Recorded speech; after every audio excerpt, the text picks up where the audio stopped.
Hello friend, welcome to Marine Engineering Hub. This is Ravi Gupta. Today we are going to talk about scavenge fire. This is a very talkable topic which is basically comes in exam, in written exam, in orals of MO class 2, MO class 4. So in today's topic, I'm going to talk about that how the scavenge fire take place and what are the sources. And after that, we'll know that okay, what are the reason through which the scavenge fire has taken place, and after that what will be the course of action if a scavenge fire has taken place. Now after that I will talk about that if a major scavenge fire has already taken place, how to extinguish that, and I will show you through diagram also, and after that I will talk about okay, how to prevent this from happening, means what are the action we need to take from right from the beginning that the scavenge fire doesn't happen. So please remain tuned till last. So let's begin the video that how a scavenge fire take place. So what are the thing required for a scavenge fire to take place? Basically is the three thing. For any fire to take place, three things is required, as you know. Basically which is called a fire triangle. One is the combustible material, second is the oxygen or air, and third is the heat source. So these three things is the main culprit which causes any fire to take place. So basically our aim will be to remove any one of these from any fire triangle. So basically how first question come to our mind that okay, how these three things are available in the scavenge space, how it is coming in scavenge space to take a scavenge fire. So let's see how these are coming in a scavenge space. Combustible material. So as you know, unburned cylinder oil means the unburned cylinder oil which is not been properly burned away and which is not been utilized for neutralizing the alkaline acid content present or produced during combustion, which is not been utilized, that oil is drained and it is comes to a scavenge space. Fuel oil from a leaky injector, if the injector is dripping when during standstill period, at that time it may leak and it may also find a space to a scavenge space. And third one is the crankcase oil carryover from a stuffing box. So if the scrapping tool, or you can say the scrapping agent which is provided in a stuffing box is not working properly, in that case the oil which is sticking to the piston rod during while the piston moving to the crankcase, that oil is finding its way back to the scavenge space while coming up if the scrapper ring in the stuffing box is not working fine. In that case what we will do, we have to rectify all these three mistakes. Okay, now how the heat source is coming, pardon me for my spelling mistake. The heat source which is basically coming is first from piston blow by. If the piston, if the combustion heat is finding its way to a scavenge space, it will find through a piston blow by process.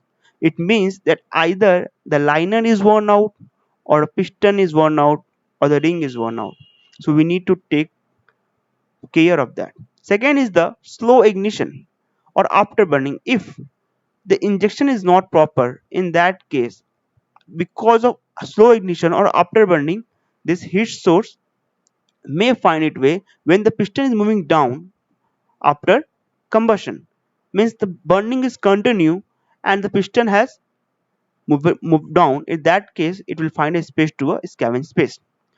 Excessive back pressure which causes blowback in a scavenge port, means the back pressure which is being created from the exhaust area, if that back pressure is so much, in that case it will also find a way to a heat source, will also find a way to the scavenge port.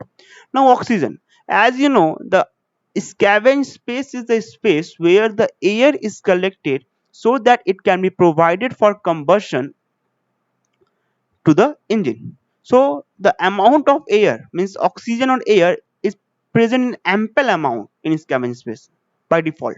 So the main culprit is the combustible material and the heat source. And how it is coming, now you know. So in this diagram, as you can see, If the liner is worn out, in that case, piston blow-by will occur, and through piston blow-by, the combustion heat will find its way to a scavenge space.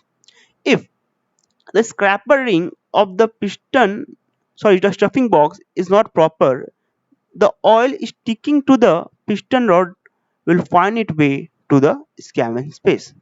Okay, and if the back pressure is too much, also the heat will find its way to the scavenge space. So these are the things which can cause a scavenge fire by the presence of heat source. The main culprit is the heat source which is causing the scavenge fire, because we can't control combustible material or excessive cylinder oil, because that is will be present by default, and there will be always present in ample amount, so we will have to control the heat source. So let's see how we are going to tackle. So how to know that a scavenge fire has taken place? So to know that the scavenge fire has taken place, what will happen? High exhaust temperature of the corresponding unit alarm will come. Means if a temperature heat up will take place because of the scavenge fire. High local temperature in scavenge trunk. Scavenge trunk is provided with a temperature sensor. If the sensor is indicating high temperature, it means something is wrong. Surging of turbocharger. Turbocharger will be deprived of the air and hence a surging will occur. This indicating that the something is wrong with the scavenge space, indicating a scavenge fire has taken place. Okay. Now, spark and smoke emitting from the scavenge drain. Okay. The scavenge drain which is provided, if a spark is coming from there, it means that the scavenge fire has taken place. Smoky exhaust, peeling of the paint due to hot surface of the scavenge space, these are all the indication which indicate that the scavenge fire have taken place. High scavenge temperature alarm as the sensor will shoot up causing the slowdown of the engine. So basically what happened, if a scavenge temperature is increased and the sensor has sensed that, in that case slowdown of the engine will occur, so that to prevent further rise of the temperature. Otherwise, if the engine continue to run in high speed, it will aggravate the fire. So a slowdown will be activated and engine will be slowed down. So by monitoring these parameters like surging, local temperature of scavenge trunk, exhaust temperature of corresponding unit, smoky from scavenge drain, anything coming out or not, by seeing all that, we can come to a conclusion that a scavenge fire has taken place or not. Now, okay, scavenge fire has taken place, that we come to know. So now what we will do? As you can see there, the scavenge door, here the fire is taking place.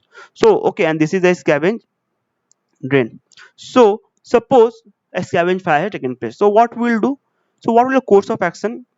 In case of scavenge fire taken place, we should have first to we should have a two objective. Means what are the two objectives we should have? First, to contain fire within scavenge box. So what we will first do, we will try to contain the fire within scavenge box. It means that we should not allow the fire to find its way to a crankcase, otherwise crankcase explosion will take place, and which will have a very big effect and much damage to the engine as well as the surrounding. So first thing will be that to contain the fire itself in that area. Second thing is the to have a minimum damage to the engine component. The component of the engine, which is such as stuffing box and the crosshead and various component, other component liner, you can say various component. That component should not be damaged because of this high temperature surrounding. So that component damage should be minimum. So how we will carry out this two things? So first thing is that we have to you engine should be put on dead slow head. Or if you have seen that all this parameter, any of this parameter, in that case what we will do, you will first slow down the engine to dead slow ahead. It may happen that it is automatically slow down because of the alarm. If it is not slow down because of alarm or faulty sensor, you have to slow down to dead slow ahead. After that, you should completely shut the fuel oil to that individual unit. And after that, cylinder oil lubrication to be increased. That is the point. The cylinder oil lubrication we are increasing. Why? So that we can prevent the seizure which has been caused because of lack of lubrication. That is a very important point. Means we are increasing the cylinder oil so that the piston or the liner which is running in dead slow ahead, that is properly lubricated and there should not be any seizure. Otherwise scuffing or micro seizure will take place, which will cause a devastating effect on the component and hence causing a irreparable damage.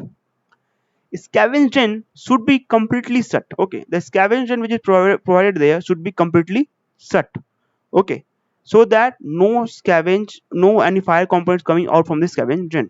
After that, by carrying out the following thing, the scavenge fire will eventually die out. Means what will happen if a small fire has taken place and we have taken the action instantaneously? In that case, this scavenge fire, as we are diverting with the fuel, means the combustible material, so we are reducing the one triangle combustible part, and therefore we are causing the fire to die out. Okay, so same thing I've written here. By carrying out the following action, the scavenge fire will eventually die out due to the lack of fuel source. If the condition provides time, in that case, scavenge space should be inspected at the earliest for assessing any damage and all the sludge and the other particle to be removed. And through inspection of pistoning, stuffing box, scavenge valve.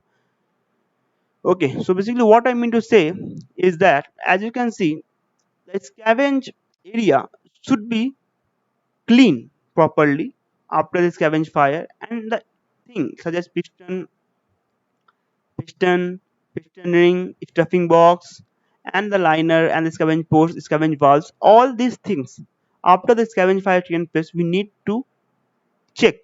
Okay, that all this area, what are the damage have taken place, what are the thing, our condition is okay or not. After the scavenge fire dies out and the thing is cooled down, we will check before again starting the engine if that thing permit. If we are in a narrow channel, so after the maneuvering, let the engine cool down and then we'll assess at the earliest possible situation. The main aim of inspection should find the source of a scavenge fire so that we can eliminate the source. So basically what I mean to say is that, suppose, okay, scavenge fire has taken place, but the main aim of the inspection should be to find the source, means for why it has happened, because of liner wear, or because of stuffing box scrapping is not proper, or because all this reason we have to find out and we have to make sure that the main source, which are the reason, need to be rectified before starting the engine again so that scavenge fire doesn't repeat. Now the second scenario come. In earlier scenario what we have seen, that we have sensed the alarm. Okay, we have seen, okay, alarm has come down and we have taken instantly action and the scavenge fire died out. But because of sudden fault or mistake, the scavenge fire has aggravated. Now what we will do, if the scavenge fire is aggravated and is not dying out by taking this all precaution, what we will do now, we will inject the fixed installation. Basically, in case of major scavenge fire, fire extinguishing installation to be injected to control the fire. Basically, there are three, or you can say four, fire installation processes are there. One is the steam smothering, second is the CO2 scavenge fire installation, third is the dry powder, and fourth one, in some case, you can find water extinguishing agent also. So basically, these are the installation which are provided to combat the major scavenge fire if it is out of control. But before injection, the engine should be stopped and the boundary cooling around the scavenge box to be continued. Okay. Okay, now what I'm talking about here is that suppose a major scavenge fire like this has taken place. Okay. So right now we can't control it, so we have taken a decision, okay, we will inject the fixed fire installation. So before doing that, we will ensure that the boundary cooling is continued and the engine is stop condition, and the ship is not in a narrow channel.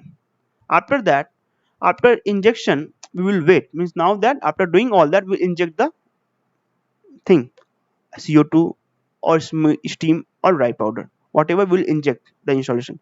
After injection, we will wait for that some time, and once we'll confirm that the fire is extinguished, then we'll open it for inspection to assess the damage. So same thing. Basically, the idea is that after the fire is dying out, we have to carry out the inspection to assess the damage what has taken place and to eliminate the source and then start the engine again. Now, as you can see in this diagram, there are three processes shown. Steam extinguishing, which is being injected at the pressure of 3 to 10 bar. Water mist extinguishing, which is fresh water injected around 3.5 bar. And CO2 fixed installation, which is injected at 150 bar. So as you can see here, it is written that one bottle is enough for 3 cylinder, and for safe side we are providing 2 bottle or more so that it can combat the fire of the all cylinder unit. At least 2 bottle ought to be installed. In most cases, 1 bottle should be sufficient to extinguish fire in 3 cylinder, while 2 or more bottle would be required to extinguish fire in all cylinder. Okay, so I hope you understand how we are fighting scavenge fire by different components such as steam, water mist or CO2. Now we have talked about how we will fight a small scavenge fire or major scavenge fire. But suppose how we will prevent it from the first point to occurring. So what we'll do, we'll clean the scavenge box timely. We should not have a scavenge box like this. We should have a scavenge box such that it will be clean like this till.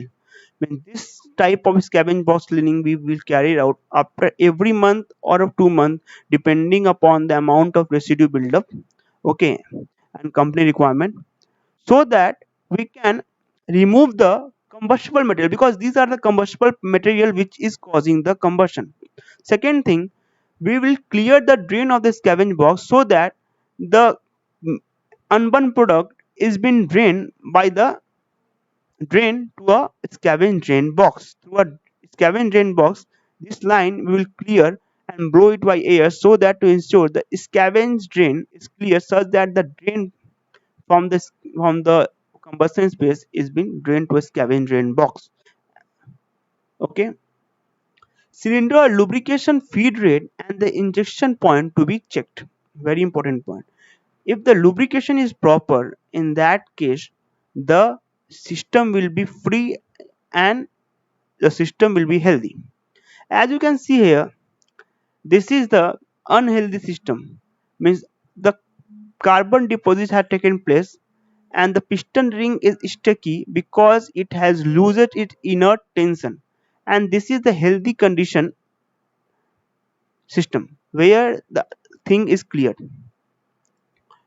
Piston ring condition and inbuilt springiness to be checked. What do I mean by inbuilt springiness is that from this scavenge space, what we do with the help of a hammer and a wooden rod, what we'll do for a wooden rod, we will bang the hammer with the wooden rod onto the spring on the piston ring and to see whether it is free or not, it is moving or not. If it is sticky in nature, it means there is chance of blow by. So that is the thing which should check during scavenge inspection. Stuffing box condition to be monitored. We will check the stuffing box condition. The stuffing box drain, amount of drain which is collected in stuffing box, will give us the condition that whether the stuffing box is working fine or not. It should not be very high and it should not be very low also. It should be in a range which has been mentioned in a book. Fuel oil injector condition to be proper. The fuel oil condition is not proper. In that case, the buildup of carbon will take place and the pistoning stickiness will occur because of the afterburning condition. So we will also ensure that the injector is proper. Liner wear rate to be monitored to prevent blow by. And most important is the liner wear rate. Every time we are overhauling the piston, we will maintain the liner wear rate, see the liner wear rate, and if it exceeded the limit, we should change it, because liner wear rate, if exceeded the desired amount, it will aggravate and will cause the scavenge fire. So basically, by all these things, we can reduce the scavenge fire to a greater extent.